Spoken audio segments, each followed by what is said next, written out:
So hello. So today we are going to see இப்போ last classல வந்து நம்ம introduction of electrostatic பார்த்திருப்போம். அதனுடைய continuation ரொம்ப இம்பார்ட்டன்ட்டான ஒரு क्वेश्चन. அதாவது எலக்ட்ரோஸ்டாட்டிக் அப்படிங்கிற லெசனுடைய பேஸ் ஃபார்முலா இல்ல பேஸ் லா அப்படினு சொல்லலாம். கூலும்ஸ் லா அப்படிங்கறத we are going to see now.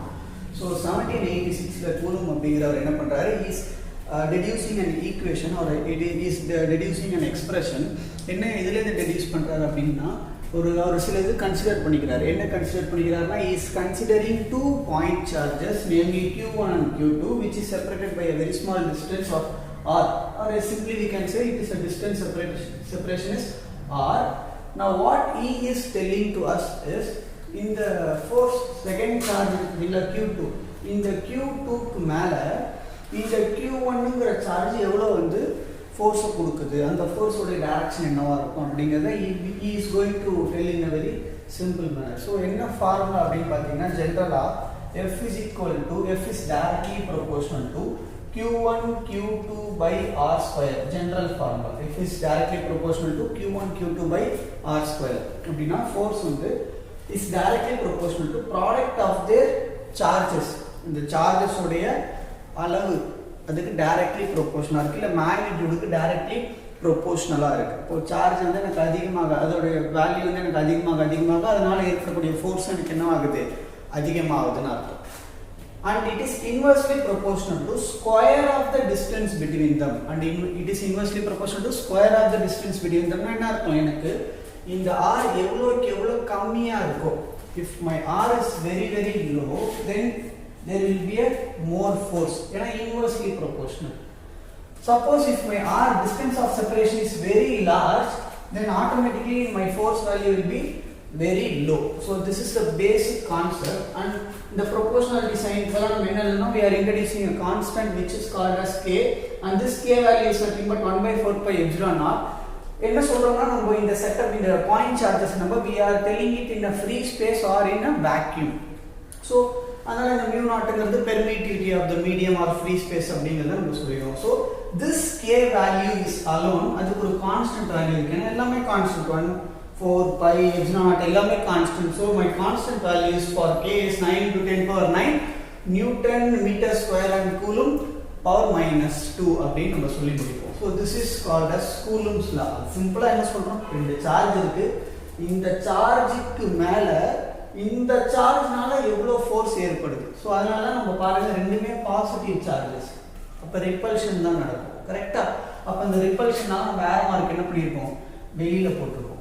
கரெக்ட்டா? அவுட்வர்ட்ஸ்ல போட்டுருக்கோம். அது மட்டும் இல்லாம எப்படி படிக்கணும் பாருங்க, force on the second charge எப்படி படிக்கணும், force on the second charge due to first charge.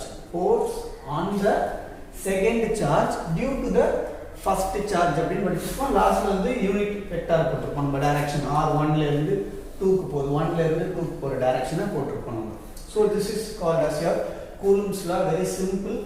And இதுல வந்து நம்ம இந்த ஃபார்முலா நம்ம எங்கேயோ படிச்ச மாதிரியே உனக்கு ஞாபகம் இருக்குங்கிற மாதிரி எனக்கு தோணும். எஸ், ஆல்ரெடி படிச்சிருப்போம், கிராவிடேஷனல் லால படிச்சிருப்போம். என்ன படிச்சிருப்போம், அதோட ஃபார்முலா என்ன நமக்கு, f is directly proportional to f is equal to gm1 m2 by r square அப்படினு படிச்சிருப்போம். இந்த லெசன்ல ஒரு முக்கியமான புக் பேக் क्वेश्चन உங்களுக்கு இருக்கும்.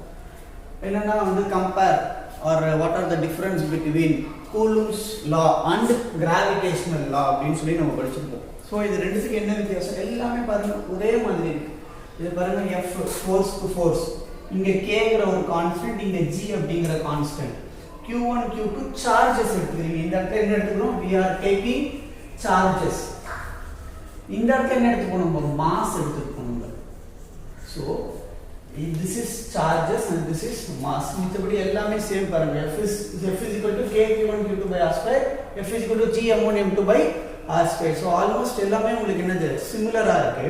அப்ப என்ன இதுல டிஃபரன்ஸ் அப்படினா, this Coulomb's force can either be attractive force or as well as it can also be a repulsive force. attract ஆவும் இருக்கலாம், repulse ஆவும் இருக்கலாம், depending upon my charge.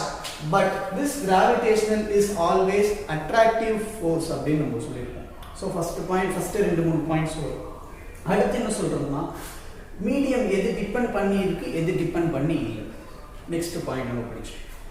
Last நம்ம என்ன சொல்லியிருப்போம், திஸ் இஸ் ஸ்ட்ராங் ஃபோர்ஸ் அப்படின்னு சொல்லியிருப்போம். Electrostatic force is strong force when compared with gravitational force. ஏன்னா கிராவிடேஷனல் ஃபோர்ஸ் வந்து ரொம்ப ரொம்ப வீக்கான ஃபோர்ஸ் அப்படிங்கிறத நம்ம சொல்லியிருப்போம். கிராவிடேஷனல் கான்ஸ்டன்ட் வேல்யூ நம்மளுக்கு தெரியும், 6.62 சம்திங் இன்டூ 10⁻⁻11 அப்படின்னு போட்டிருப்போம். நியூட்டன் மீட்டர் பவர் -2 kg -2 அப்படின்னு போட்டிருப்போம். ஸோ இதுலயே பாருங்க, it is very very very less, 10⁻−11. இங்க பாருங்க 10⁻9.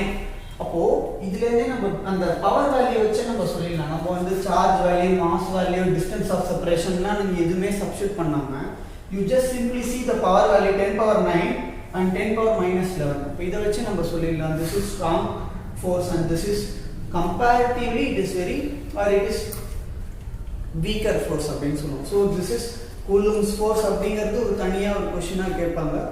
Comparison between Coulomb's force and gravitational force is also another important 3 mark question. Revise பண்ணி பாருங்க. Thank you.